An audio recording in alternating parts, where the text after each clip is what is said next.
7 адамдын өмүрүн алган автокырсык 3 марттан 4-үнө караган түнү саат 24:30 чамасында Бишкек Ош жолунун 492 чакырымында тагыраагы Нокен районунун Бүргөндө айылынын тушунда орун алган.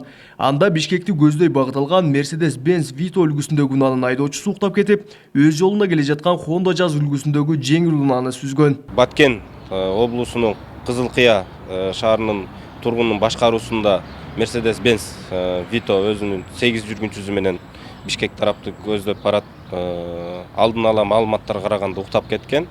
Себеп дегенде окуяны караган жерде эч кандай баягы тормоздун издери байкалган эмес. Азыркы учурда сотко чейинки өндүрүштүк иш ачылып, материалдар чогултулуп, ошол тергөө амалын жүргүзүү үчүн тергөө кызматына өткөзүлүп берилди. Кырсыктын кесепетинен Honda Jazz унаасындагы 5 адамдын баары Mercedes-Benz автоунаасынын айдоочусу жана 1 жүргүнчүсү каза болгон. Ал эми жабыркаган 6 жүргүнчү Шамалсайдагы ооруканага жеткирилген. Ошо 6-нын ичинен 3-өө бул Өзбекстан Республикасынын жарандары.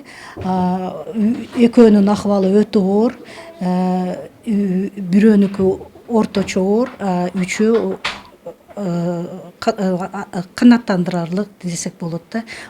Дары дармектер менен толугу менен камсыз болушту.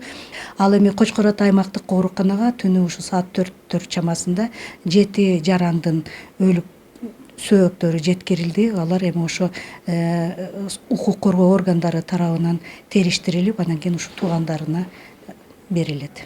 Жыл сайын Кыргызстанда жүздөгөн адамдар автокырсыктан көз жумат. Алардын арасында жаш балдар да бар. Айдоочулар кырсыктарга жолдун начар абалы жана таардыгын жүйө келтирип келишет. Ал эми серепчилер ал пикирге кошулбайт. Алардын бири ИИМдин ардагери Сейдалы Жаналиев мындай дейт. Биз айдоочулар даярдай турган мектепке барып бир рейд жүргүзүп көргүлө. Ошол жерде жазылган 30 адамдын 20 Россияда жүрүүкө балам. Бир 10 келип кетип атат, анысы жана окшоп. Калган табел толтурулуп атат, анан кийин акчасы төгүлөт, анан алат. Анан ушуну алган шопурлар каяктан анан жол эрежесин тандайт? Ошондой эле Жаналиев айыппулдардын суммасын көтөрүү жол эрежесин бузгандар менен автокырсыктардын санын реалдуу түрдө кыскарта албасын айтат. Штраф менен наказание кылбастан ошол союздун убагындагы демеге кайра кайтарыш керек. Себеби нарушение кылабы, сразу жерден илгери талонун алып туруп тешип протокол толтуруп койчу эле. Ону акча төлөп антип мынтип деп отурбастан. 2 жолу талон тешилгенден кийин ал адам кайра барып экзамен тапшырып кери жазат да. Жол эрежесин бузду, немелерин кылды деп. Ошо боюнча кийин экзамен тапшырганда усиленный тапшырыш эле да. Жалал Абад облустук жол кыймылынын коопсуздугун камсыздоо бөлүмүнөн алынган маалыматка таянсак, жыл башынан бери облус аймагында 82 жол кырсыгы катталган. Андан 16 адам каза болуп, 132 жаран түрдүү жаракаттарды алган.